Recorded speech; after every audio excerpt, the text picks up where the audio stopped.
the Irish Mags Show. It is episode 106. 106 weeks of this. And me, Paul, and my co-host Chrisho, just the two of us this week. This could be I can say what I want. I can say what I want. I can say what I want. I can say what I want. I was about to say this could be one of the more challenging weeks of the episode of the podcast that we could do, Chrisho, but I think that just applies to me this week because I'm stuck with you. I know you love me. I know you told me in Germany. I know you love me. I did.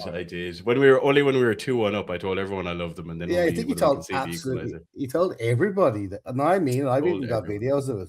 That you told everybody that you loved them. That may or may not be true. We'll never know. They've been deleted from the cloud and from all the devices. Yeah.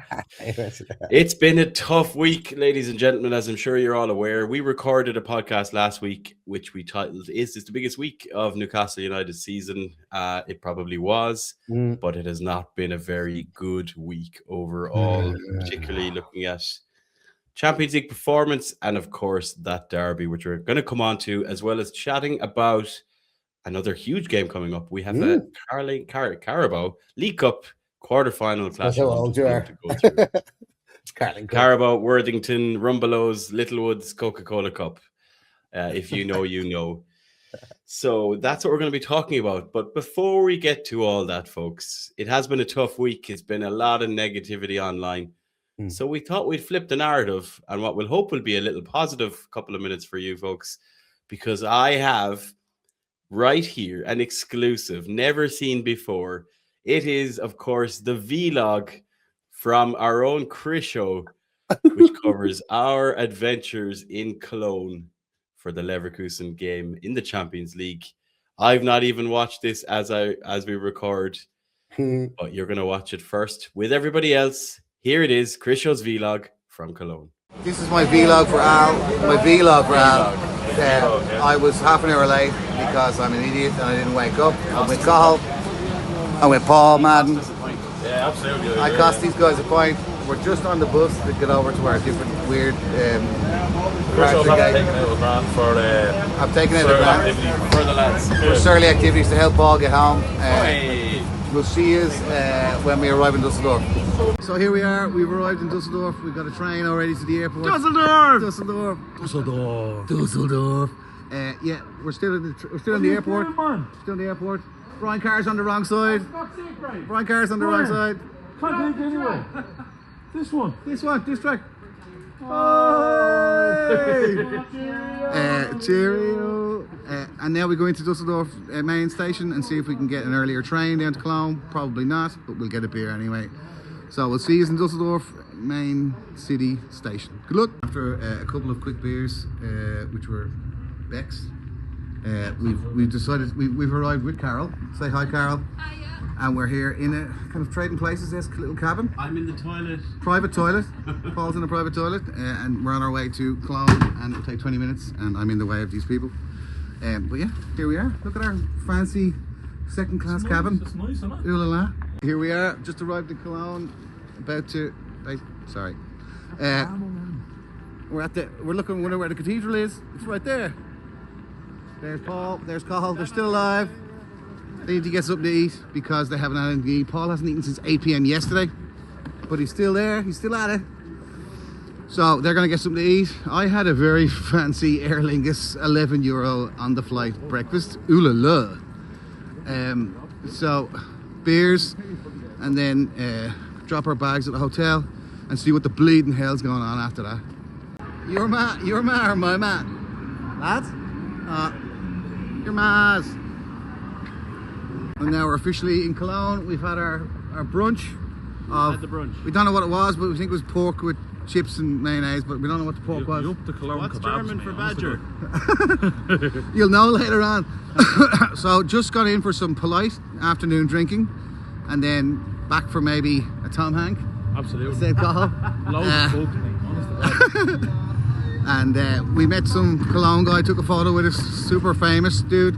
Anthony Bourdain was in there, so He was offering us brazzers and all sorts. a whole shebang.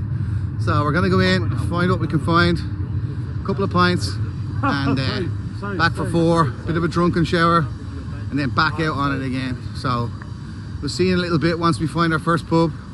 and see what the crack is. Good luck. Vlog update. Vlog update. Still no Tim. Still no Tim. Away the vlog. Still no Tim. Tim Who or what is a Tim Tim? is here.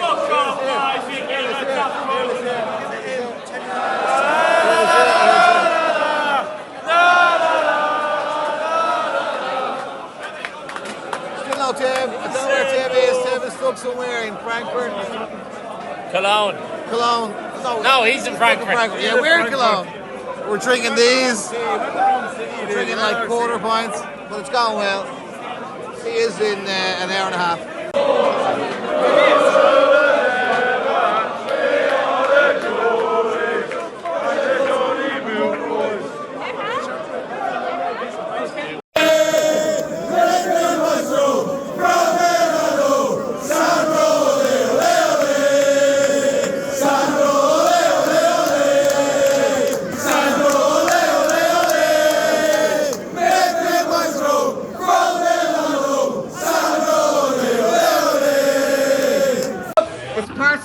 Look who's arrived! Hello. It's arrived! That's Oh no, he went to Brussels because I'm class crack. Oh, look at me. It's Evan!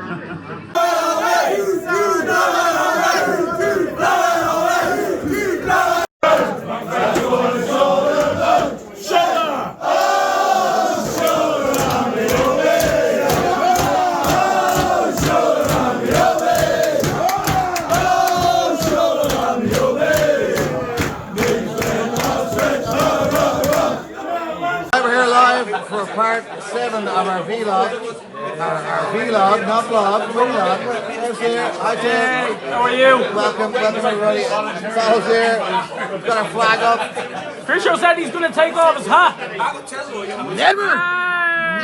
Hats off for the Irish bags. Hats off for the Irish bags. Hats off. No! Look, Never! show that bald head. No, He never! doesn't take off his hat. Never. He's like a stubborn kid in secondary No, it's not going to happen. That's the end of the vlog. No, it's never going to happen. Okay, it's 8 o'clock. We thought the match was starting at 8 o'clock, but it's not. It's Germany, so it's starting at 9 o'clock. Cahill is out of his mind, drinking Red Bull. Away the fucking Irish bags. Yup. So we've got like football on, we've got people all around. We've got Paul, we've got Tim, everybody. 2 torches. Can I use it? Lads, You can, but I'm wasting battery here with torches oh, on. lads, we're in. So Is it a vlog? we thought it's a vlog. Vlog. Hold on, Ted is on the phone to my power bank. It's not working. Football supporters, the world has ever. We are the Tories, the Tory group. Well, it's only 8 o'clock, everybody. Let's see how it works out. Alright, vlog part 11. We're here, we're like 23 minutes away from the kickoff. Paul's on his knees. Lads, it's amazing. It's on the way, boy. Are you having a great time, Ted? We're having lovely pints, but would you take a draw? I'll take a win. I'll take a 2-all draw, entertaining draw. We're going to win the fucking game, lads. We're going to win the cup. Hey, as we run up to half time, it's fucking 1-0 to Leverkusen. Fucking disaster. Look at Brian Carr. Disaster. It's not going well. It's not going well. It's not going well. It's not going well. It's not going well. It's not going well. It's not going well. We need to do more. We need to get Wiss on. Disaster.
Wow. That's not. No, Chrisho. look, all I'll say, right? All I'll say is that at least there wasn't that many, bad words. It didn't get into any kind of a trouble. There was no chairs thrown across the pub. I think what people hopefully would have seen is that luckily I turned up because I missed my alarm and nearly missed the flight, and the lads I waited confirm for me it's true. and then also Cologne was very interesting from the get-go. We kind of realized very quickly, Paul, I think you'll attest to that, everywhere we went, we were getting served 0.2 mils of beer, which is essentially you bought it in a big tray of like 11 or 12 for 30 quid, which is a lot for 3 pints essentially of drink. But it was just kind of silly. And then we realized that all the normal pubs that had sports bars and so on that had the game on, they were packed. So we had to take a little jaunt. We found a lovely place called Jemisin's Pub. Shout out to them, Jemisin's Irish Pub in Cologne. A little bit out in the suburbs. I would say suburbs, but it was about a 25-minute walk. It was good for us to get some fresh air after the afternoon. I would argue it was probably a 15-minute walk, but we were taking our time, having a leisurely stroll, and we were walking sideways. Yeah, we got a little bit lost. Blame Cathal Keenan for that. Blame Cathal Keenan. He's always doing that crack. But yeah, Paul nipped off for a little bit to freshen up as he always does. We stayed out, me and Cathal, the gobshites, and we got drunker than we thought.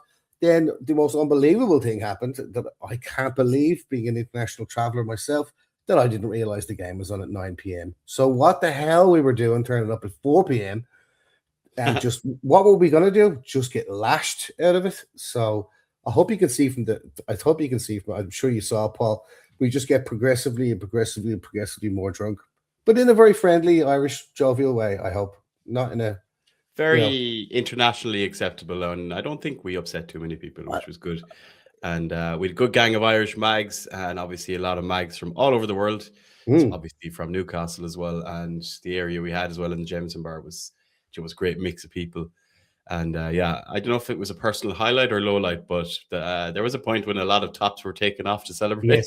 Yes, the 2-1 when it went 2-1. Yes, when we went 2-1, and those images will haunt me until the day I die because I saw them. Wow, they are like Brian Carr. Cathal got himself out. The people in front of us who weren't exactly in the greatest shape got themselves out. I was like, oh, here, hang on a second. Look, but it was absolutely wonderful from start to finish. We are all very sick, apart from Paul, because he's dipped in vinegar every morning and he can drink it off his sore knee. Myself, Tev, Cathal, I think Brian Carr's even a bit heavy. He said he hasn't drank that much in a long time. But it was just the almightiest of crack. And then myself and Paul, which I don't think was part of the vlog, I don't believe so. We bumped into Emil Franchi, shout out to Emil, at about 1:30 in the morning at the pub across from our hotel. And then it just turned into a second evening, like a second wind. And we drank there, and we got talking to very unusual Cologne locals, but let's leave that there. And then we got across the road to the hotel and drank there as well until, 6:45 a.m., everybody. So we drank from 26 hours of drinking. I can confirm I did have a nice nap on the staircase at one point, but that's as far as we need to go into those details. What happens in Germany stays in Germany. Stays in Germany. I think that's enough of a taster, along with Chrisho's vlog, the infamous vlog.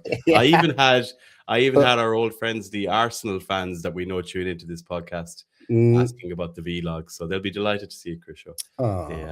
They pine for your voice, and they're getting a Newcastle shirt. They're getting a Newcastle badge or a shirt off me for Christmas, and they can just change teams. They can get Chrisho on the back, Yeah.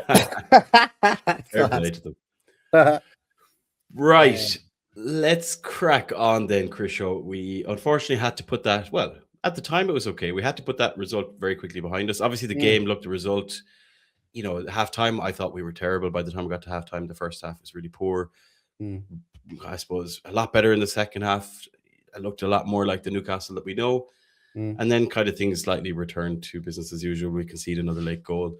I think a lot of us might have taken a draw beforehand, but to lose it in that manner is particularly sickening. It's always circumstantial. But another late goal. I called it 2-2. I called it. And it's just it's another late goal. I think that's the 7th goal we've conceded, with like 88 minutes gone in a game this season. Majority of them coming after 90 as well. So it's particularly hard to take in that sense. But latest it is, we're still in a very good place in the Champions League in terms of advancing, which we'll all take. And the higher we finish, obviously, the better seeding we get. And I suppose in a good way, we can have a little Champions League break until PSV. We will qualify. We will qualify. We should. It's in our hands still to qualify. We need to be PSV for sure, and then see from there. But it is looking pretty good, I suppose, overall. We then had to forget about the Champions League very quickly, though, Chrisho, because there was just a small matter of the tying weir, or the weir tying, depending on what way you want to bring it. The derby, Newcastle against Sunderland, the first Premier League derby in 10 years. Obviously, we beat them last year in the Cup. Look, we could start going into it. However, you listeners, viewers, you may notice that Alan Williamson is not here. He's currently on holidays in Lanzarote, but he felt so strongly about this game and everything that went on into it.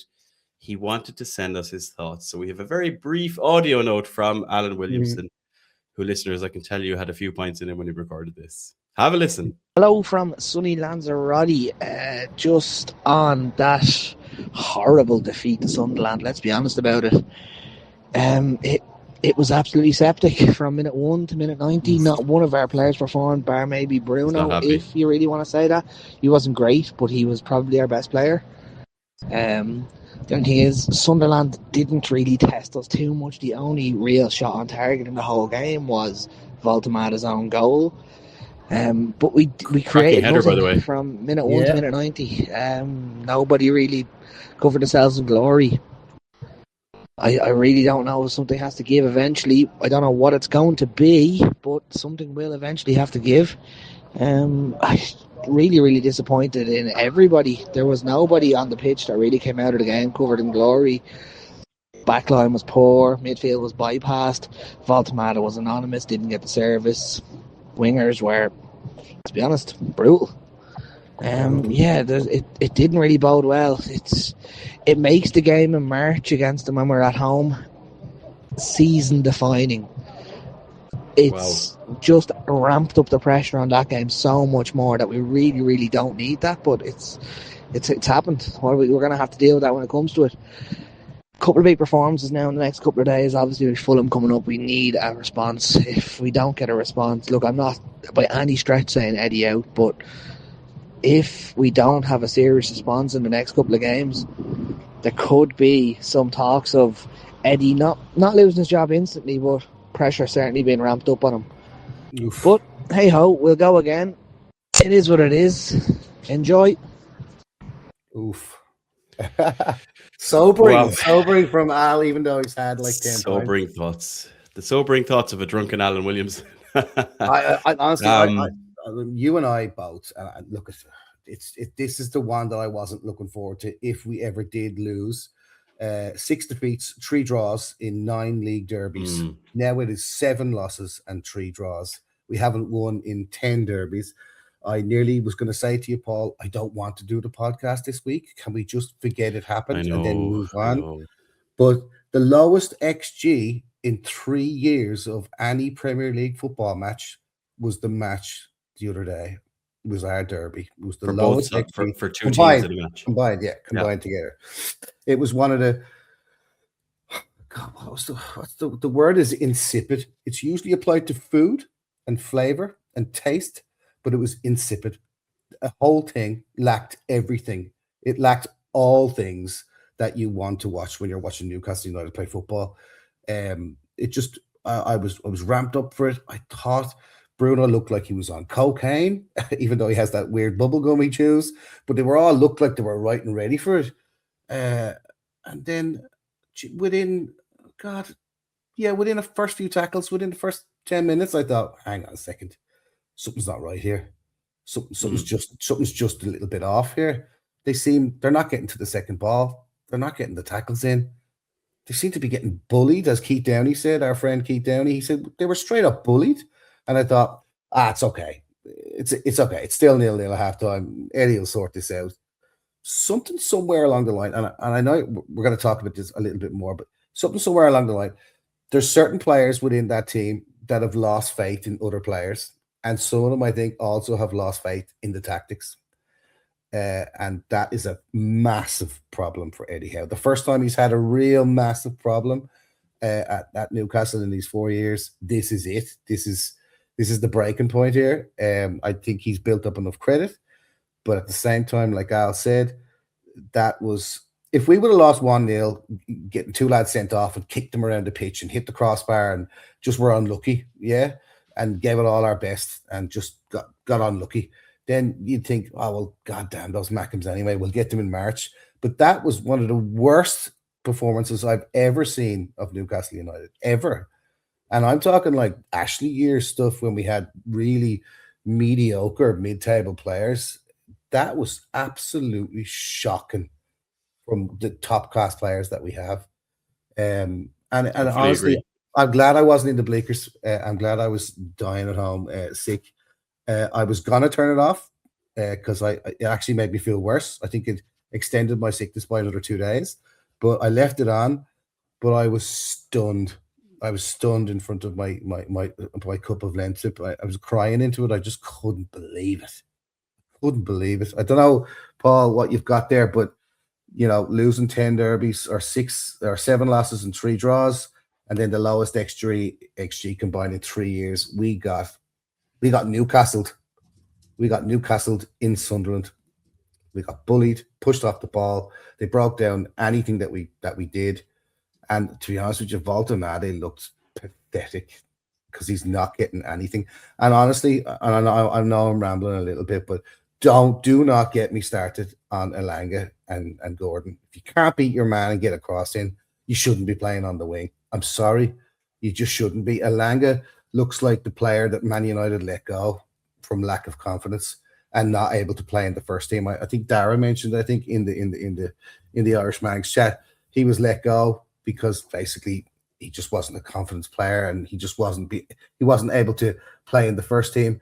And to be honest with you, I think he's been spooked going to Newcastle, and I think he can't handle the pressure of playing for Newcastle United. I think there's been an error made here, and I think they're going to have to rectify it very quickly because he cannot continue to play. It's like playing with 10 men. So I'd give it Hall and Bruno did us proud. I think the rest of them, Chow as well, did okay. The rest of them were absolutely disgraceful. That's the only word I have for it, disgraceful.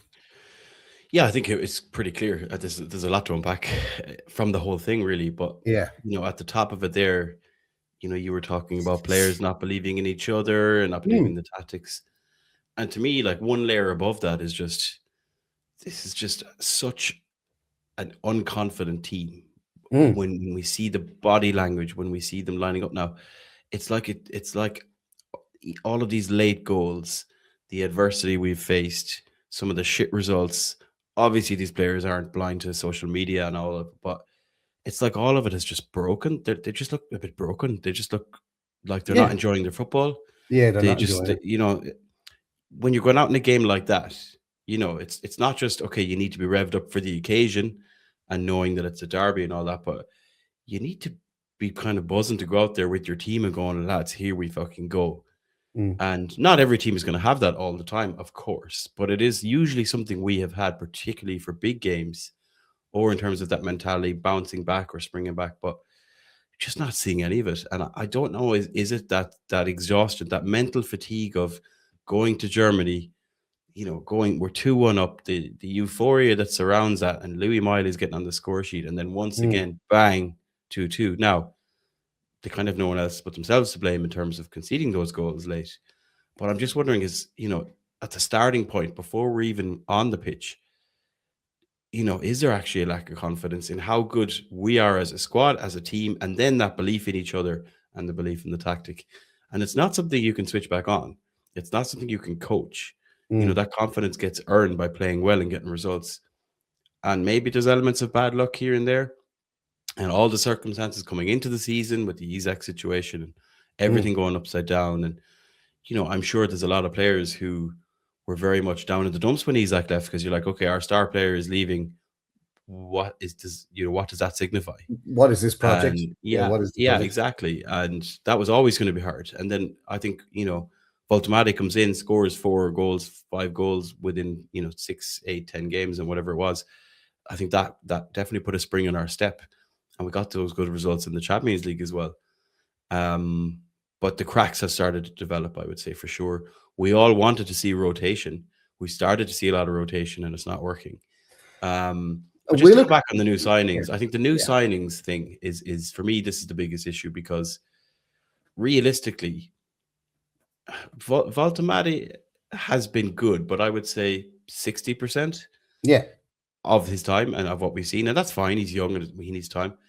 But Bar Malik Chow, who has been solid as realistically, the likes of Elanga, you know, Ramsey, it just hasn't worked out for those two in what particular. is the story with Ramsey, Paul? Like, he cost 40 million pounds, and we're I don't get it. Willock ahead of him. A Steve Bruce signing ahead of him.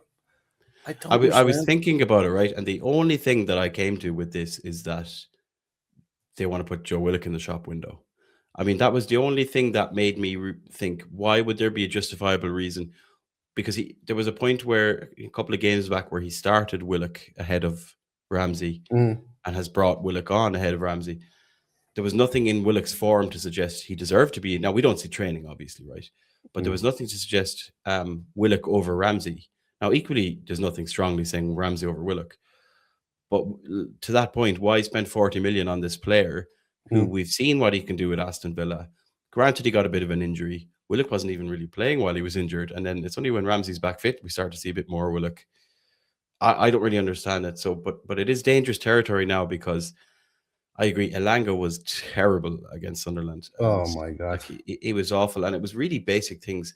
His game isn't about passing and possession and technique and, you know, triangles, right? His game is about running and space and breaking and flair and, you know, fire and like we're just explosive bursts. We're not getting that, you know. We're not getting that too, right? Eddie Howe has been called out a lot, right? And I know we'll go back to the Elanga point in a second, right? But these are all Eddie Howe signings and Andy Howe. So that's the kind of thing that's just been leveled at Eddie Howe, not about getting him the sack or we need a new manager. Blah, blah, blah. Look, whatever's going wrong, this man has to fix, because he brought in these players. They weren't forced upon him. He picked Ramsey. He picked Elanga. He picked Baltamade. He picked Wissa.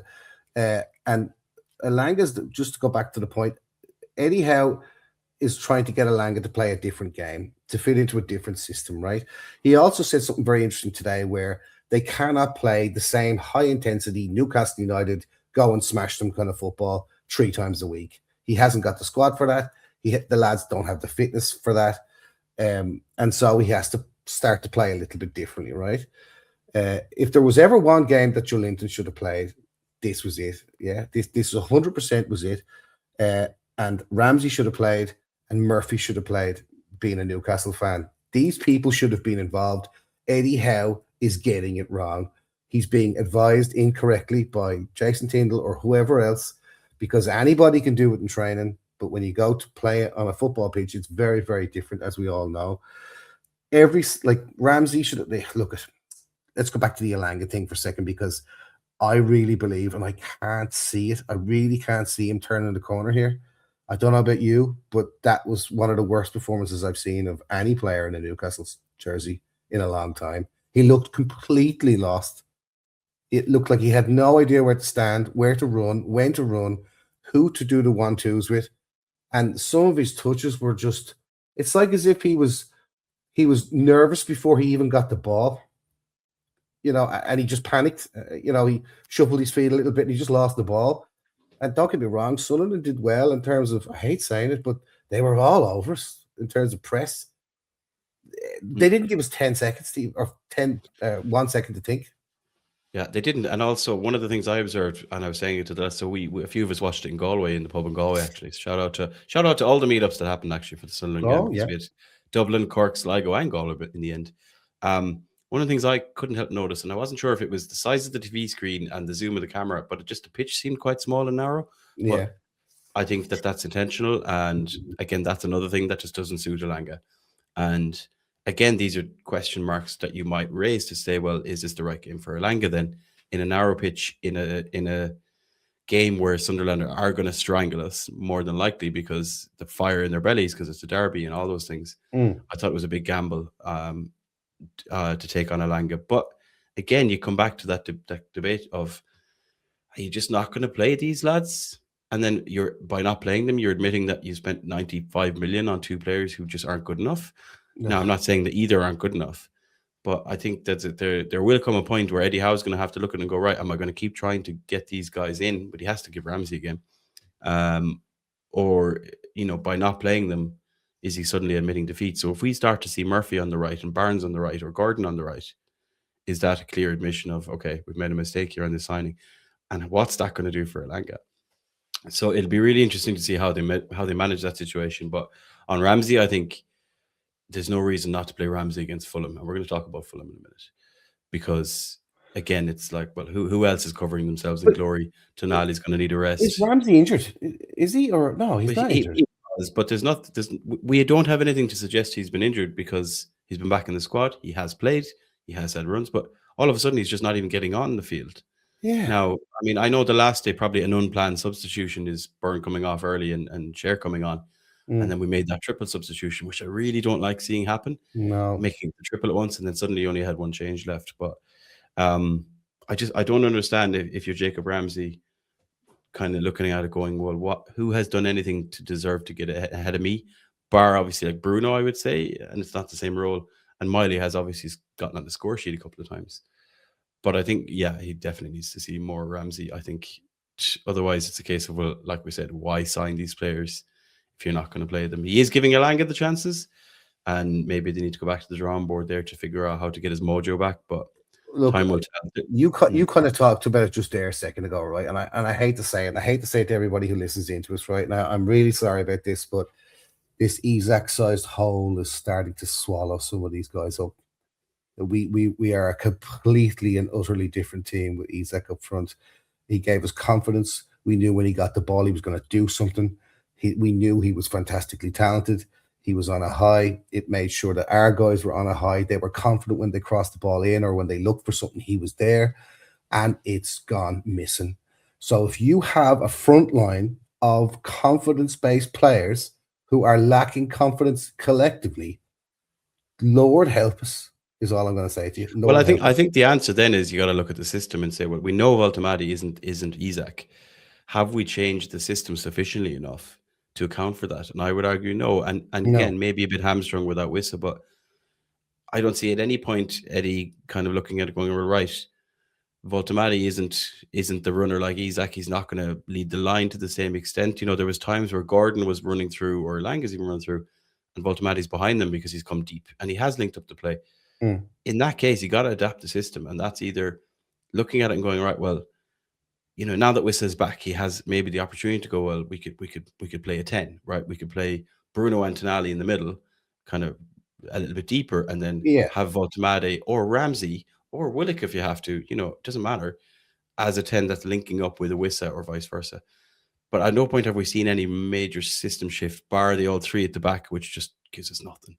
So I think that needs to be considered, because we're not playing. We haven't adapted to the change in personnel that well, and the players that we do have, we're not getting the best out of them. Especially, again, I'll just come back to somebody like Ramsey plays his best football. I don't want to compare him to someone like Phil Foden, but Phil Foden gets a relatively free role, likes to play in the middle, float along the edge of the box behind the striker. It's very difficult for defenders or opposition defenders or defensive midfielders to manage, because that player is constantly on the move, and we've never seen that under Eddie Howe. And fair enough, if it's not his thing, it's not his thing. But in the absence of Isak, what is changing? What is happening differently? And yeah, I think that's where we need to see things change. Can I ask you a controversial question? I kind of started off this podcast a long time ago being a sensationalist, but look, I've read a lot about it this week.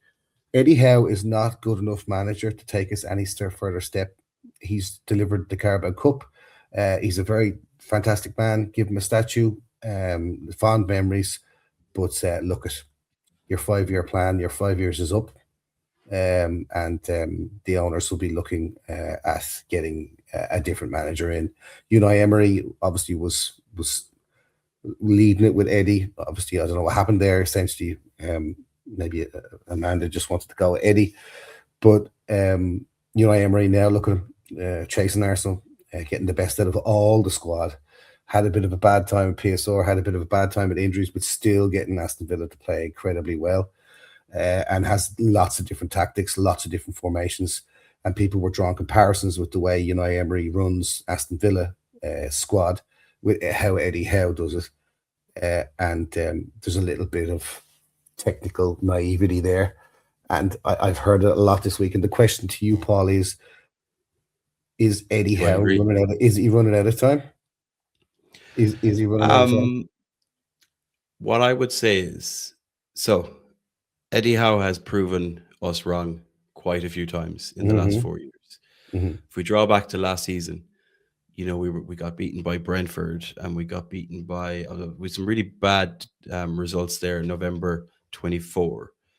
And we were having the same conversations in the same podcast. Oh, Eddie Howe's not good enough. There was Howe out all over the place. We then beat Leicester 4-0. After we lost 4-2 to Brentford, and it was like a really shit result. And we did some crappy result. I think we'd lost to West Ham at home. I think we drew with Palace, and it was, you know, it was really grim. And then we beat Leicester 4-0, and we went on a run of like 9 games in a row, and that's what got us into the Champions League. So if all you can, you know, you can only really base your decisions, you can only base your judgment on facts, let's say, rather than fire and anger. And the fact that we've seen Eddie do this, like, that's not the only time this has happened. We've seen him prove people wrong. We've seen him make it work. We've seen him galvanize players. Granted, you know, Unai Emery and Aston Villa, after 6 games, they hadn't scored a goal in the Premier League, and now they're like top of the league, or up there around the top of the league. Yeah, second, yeah. He fixed it a lot quicker, and he's been a lot more consistent, whereas it does seem to take Eddie Howe longer, but when it happens, it goes hard. Now, if that doesn't happen this season, there's probably still enough to kind of say, oh, well, the different squad, the exact situation, new players and signings, blah, blah, blah. But if things don't go well in terms of, you know, we get knocked out of the Champions League, you know, if we get to the semi-final of the League Cup, whatever happens, the FA Cup, and then we finish, if we don't finish in the top 10, it's a results-based business, and I think it would force the PIF and the owners to make a decision make a big decision for the first time in a while, because ultimately the results won't have been good enough. But if we see that change in this team, like, and again, I don't want to say gradually, it needs to happen now, but in 2 months' time or 3 months' time, if we've seen this consistency start to come back, these performances, this intensity, the momentum, and we see actually results-wise, we start climbing up the league, people will feel a lot different, and will start to look back and kind of think, oh yeah, well, look what we were dealing with. You know, we had to sign a bunch of new players. We're trying to fit them in. We've had 3 games a week. You know, Issa was signed Wissa, and then he was gone for 95 days. We've had to sign Voltemade and play him as a striker when it's not really his position. You know, people might start to look back and go, well, fair enough. You can see why these things happened. But that will only work if he manages to turn things around, which he will be given the opportunity to do, I have no doubt. Yeah, but he has to do it, and I think realistically, we need to see on the pitch, like, if we're not going to get it out of the players, if we're not going to see certain players raise their levels of performance, then we need to see the system change in order to grind out results. Because if we revert to type and just go, right, we're going back to strongest 11, 4-3-3, you know, the same football we've always played.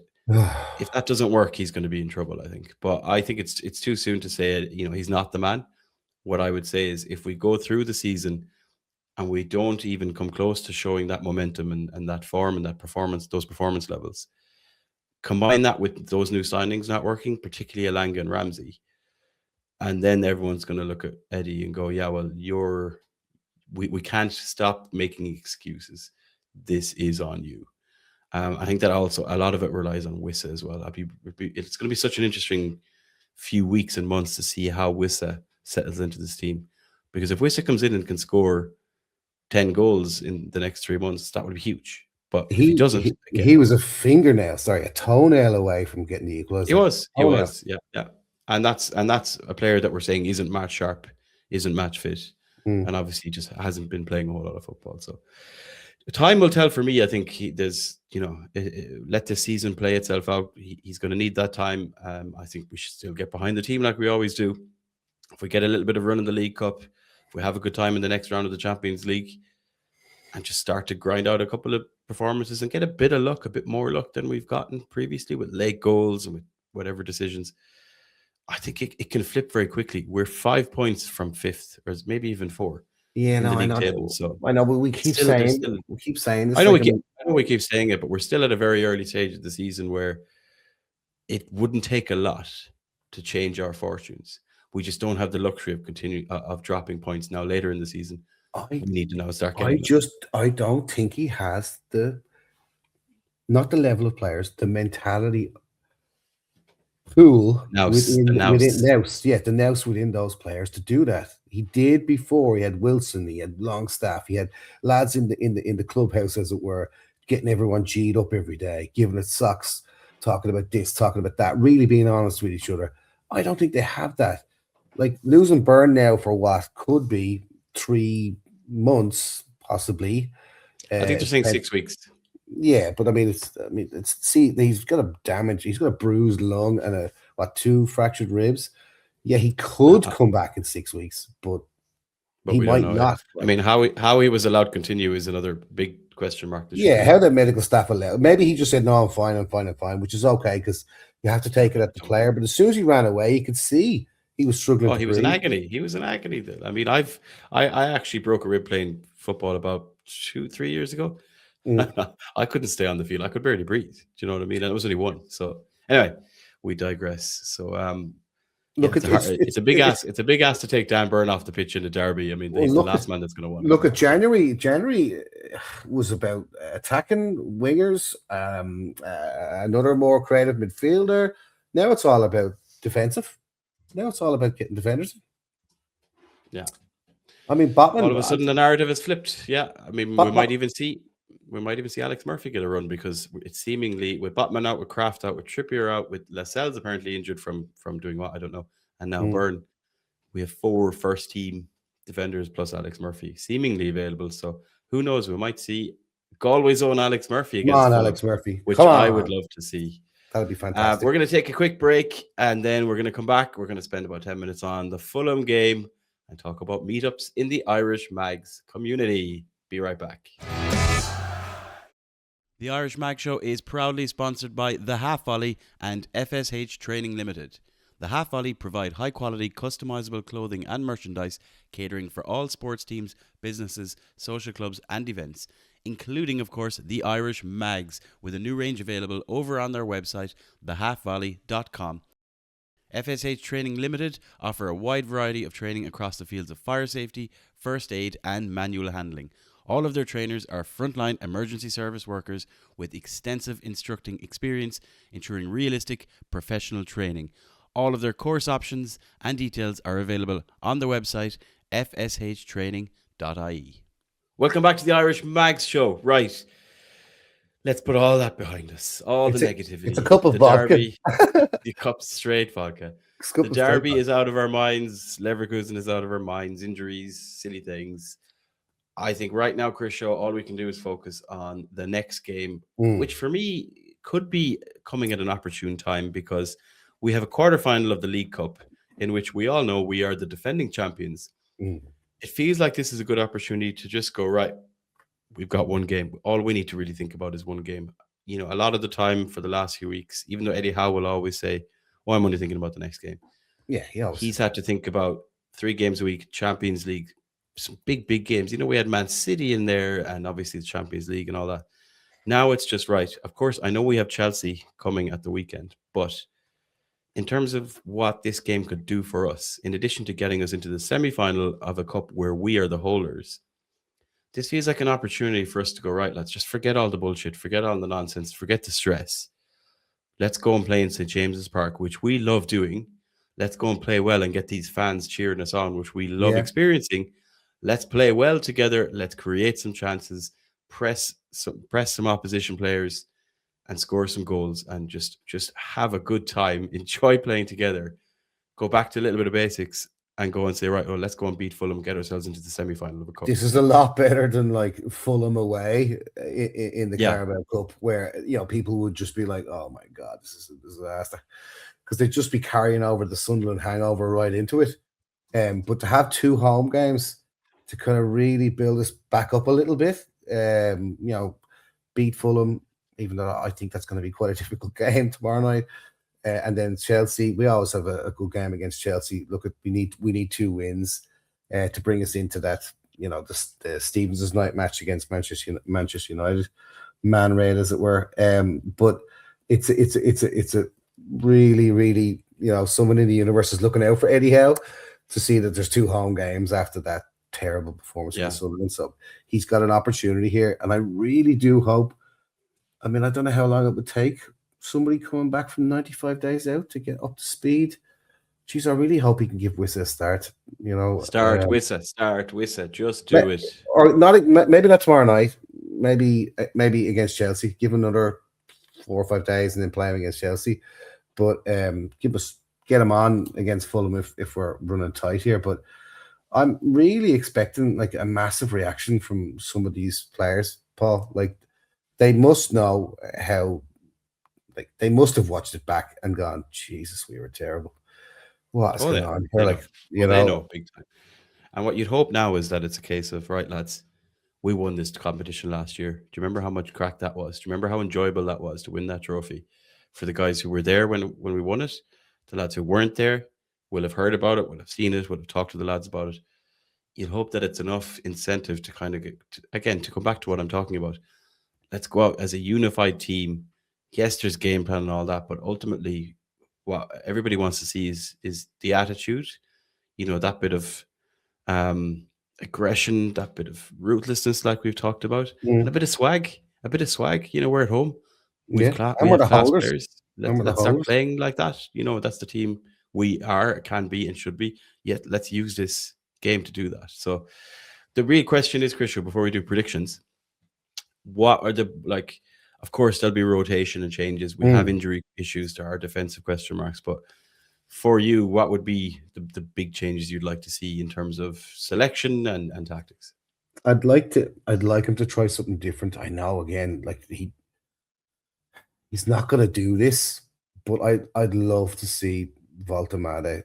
Like I'd love to see a 4-2-3-1. So with Bruno Tonali, Barnes, Gordon, Voltemade in the 10 and Wissa up front. That's what I'd love to see. And I don't know when we're ever going to get that. I know we were just talking about it a few minutes ago, but there has to be a game where he's confident enough to at least give it a shot and give it a try. You could pop Voltemade anywhere along the pitch and drop him, and he'd trap it like a bag of sand and then just knock it on. Anywhere you put him, he's brilliant at it. And I think he needs to be given more of an opportunity to play with a quick reactive striker who's going to play with him, play off him, and play with him. But I don't think that's going to happen. I think Barnes and Murphy are going to come back in because they'll lead Gordon against Chelsea. I don't really know what he's going to do with Elanga. I'm sure he's been in Eddie Howe's office today or yesterday and probably tomorrow because something's not right with the guy. Voltemade, I feel really sorry for him. He just needs to pick himself up and go at it again and get in the box. He crosses in the box, but just one thing rather than players, I know I'm always going to have players. I don't understand what's happening with the fact that we haven't scored a free kick, or we haven't really scored much from corners. Every kind of cross that seems to be coming in, we're getting beaten to it. It happened on Sunday as well against Sunderland. We've got far bigger players, and yet they're jumping too early, or they're not getting to it, or there's not enough aggression, or we're not doing anything. There's no flick-ons. There's not much happening. We need an L. John Scales flick-on, the one of them. That's what we need going forward. But it's really not happening. Now we've got Dan Burn out of the team. We're losing our height, our height average. It's like that. We need to adapt, right? In the Sunderland game, they were just heading balls away for fun, whether it was Ballard or whoever it was. at no point is there any variety in terms of like, over the last season or so. And this is prior to your man, is it Mark, whatever his name is coming in. Whoever it is, even Some of those quicker corners where you do it. I don't want to say just go short all the time, right? But there's opportunities to, where a player suddenly breaks the run, receives the ball, and the cross comes from a different angle or something a bit more clever. And that's never going to work in every game. But I think that we need to have that in the locker to go, right, that's 3 corners in a row that they've headed clear, regardless of where we've put the ball. Do something different for the 4th corner at least. And I haven't seen enough of that. So I agree. A bit more smartness with that, and same with set pieces. We get set pieces. We don't. Paul, we want to see it, right? We want to see them come out with passion, swag, desire, get at them. 2-0 up by halftime. We can make a couple of changes and smash them 4-0, right? Hooray! Everyone's delighted. We're into the semi-final, right? But that would be okay. That would be okay, right? But I want to see something different. Like I want to see something different from Newcastle, because I don't want it's just Bruno dragging us out of the shit again in the 89th minute. Yeah, and you can see it. You can see Bruno doing that. Yeah, Bruno is having to do that, so I agree. I think for me, yeah, you know what I mean. We're going to penalties or something. We don't need that. I think for me, yeah, maybe systematically just seeing some obvious changes. I mean, yeah, I agree with the kind of concept of Barnes and Murphy. I wouldn't be surprised if you just gave Voltamati a bit of a rest / a mental kind of a just go sit down there and relax, and starts Wissa, and then see how that first half goes. For me, then I'd love to see Ramsey coming in and linking up with Wissa. Wissa wants to run off the shoulder. That means you need clever balls. I think that Bruno and Ramsey can do that. Yeah, and then you've probably got, like, if it's not going to be Tonali, is it going to be Miley that's protecting? Because I don't know, does he trust Joe Linton to play as a 6, let's say? So that would be interesting to see. But yeah, it'd be amazing if Joe Linton doesn't come in. I would like to see Ramsey come in. And yeah, if Tonali isn't super fit, it would be surprising not to see Bruno start, because it's rare we don't see both of them. So Miley, Bruno, Joe Linton. For me, Bruno, Joe Linton, and Ramsey for me. Right. Okay. Which is a bit all over the place in terms of structure, because people would argue that Ramsey and Joe Linton play in the same place, because it's left side of a 3. But it doesn't have to be that way. You could say, right, Ramsey, you push on, and Joe, you sit back with Bruno, and then one of you goes forward, the other sits back. It doesn't have to be that black and white, no pun intended. Anyway, it's all in Eddie Howe's hands. Changes will be afoot. It's a huge game. It would be lovely to get into semi-final. It'll give us a bit more to talk about, especially if it's a good performance. Chrisho, what's the score going to be by about 10:15, because it's an 8:15 kickoff on Wednesday evening? I think. Look, I mean, because we're so bloody inconsistent, it's so difficult to really kind of picture like what could possibly happen. It's under the lights. I mean, the old cliches, under the lights, the James's Park. The crowd are going to be, I think, slightly underwhelmed, I think, but they'll get into it. I think they'll be showing their disappointment for the first 5 minutes of what happened on Sunday. Look, Paul, if we can get an early goal within the first 15 minutes, 20 minutes, I'd say it might be a nervy evening, and we'll win it 2-1 in the last 10 minutes. So we'll score a goal in the first 10 minutes, we'll score a goal in the last 10 minutes, and scrap our way to a 2-1. But I hate to rain on everyone's parade or shit on it, either way, because this is going to go to penalties, and we're going to win 6-5 on penalties. We don't need this in our lives, penalties. No, nobody needs that. It brings nothing to the table. Nobody wants to be coming out of the Bleecker Street at 11:45 midnight on a Wednesday night. On a Wednesday, no, definitely not. And for that reason, I'm going to manifest a 3-1 win. I'm going to say Wissa and Barnes. One of them's getting a brace, the other's scoring the other one. And I think we've got more firepower than them. We've got more point to prove than them. And this is our trophy. And I think that, the players, fans, we do well to remember that. That should give us a bit of swag, a bit of rootlessness, and a bit of a point to prove, and a bit of like us against the world kind of thing. Fuck everyone else. This is what we do. And we need to see that from the kickoff in this game. So only time will tell, folks. Look, he's lost big guys. He's lost Pope. He's lost Byrne. He's lost Longstaff. But we've he's lost Wilson. That's a big spine through the middle there of guys that he really trusts, and he really trusts in. as I'm talking as Eddie Howe here as the manager. So, like, to come out publicly and say he doesn't know what he's going to get when he puts the lads on the pitch. He trains them tactically how to play a game, and he puts them on the pitch. And for the first time in 4 years, he doesn't actually know what he's going to get. So that suggests, and Shar's not starting either, right? So he trusts him too. So there's a lot of players out there that he's not sure what he's getting from them. And frankly, let's just boil it down to kind of basic language. They're letting him down. And that's what he's trying to say. Some of the players are letting me down. That's pretty much in a nutshell what he was saying. And I think Bruno, you know, when he said it was a mess, like you saw, he's right. Like the game. What was the game where Bruno scored? It was 2-2, James's Park. Just a couple of weeks ago, he turned his foot sideways and scored a great goal in the corner. Oh yeah. Oh god, that's another one of those games where Bruno had to come on in the second half because Eddie Howe trusts him and knows he's going to change the game, and he delivers. Some of the lads that are on this football team need to, frankly, and I mean this genuinely, pay back Eddie Howe's faith in them, and the fact that he brought them to a successful football club. He gave them a good salary. Some of them need to really have a look at themselves and pay Eddie Howe back, because he's really being let down, frankly, by at least maybe 5 or 6 of them. Easily, so hopefully Fulham and Chelsea will be the 2 games where they go, yeah, we've really let this guy down. We need to do more. Well, they're 2 big opportunities, and timing-wise, they're coming at a good time. 2 home games. Chelsea are a little bit hit and miss. They're a bit all over the place. Their manager is also coming under a bit of scrutiny for different reasons.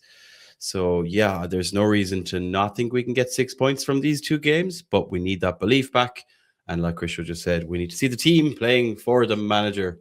There will be meetups afoot. So there is a meetup in Dublin in the Bleecker Street Bar for the Fulham game, and then we'll be announcing details for Chelsea.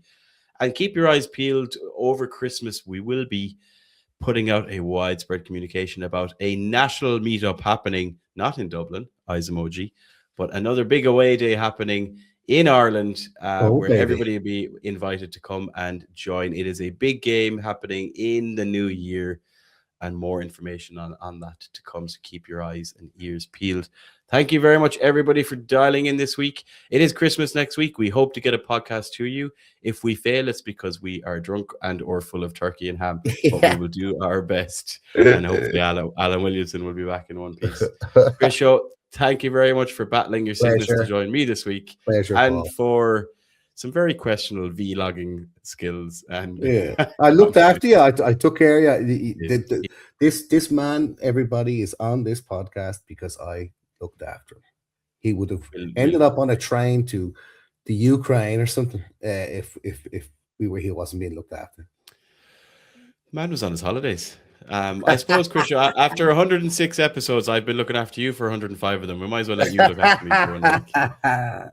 On that bombshell, we'll be back next week, hopefully during the Christmas period. We want to wish everyone a very Merry Christmas, to all the Irish mags and beyond out there. 100%. Drink sensibly, enjoy the time off, make the most of it, and hopefully Newcastle will make us smile throughout as well. Check out all the socials below. Check out theirishmags.com for all the latest updates and photos of all the Irish mags on tour. And as usual, fingers crossed. How are you, the lads? Slán go fóill. We'll see you all very soon. Take care. Good luck.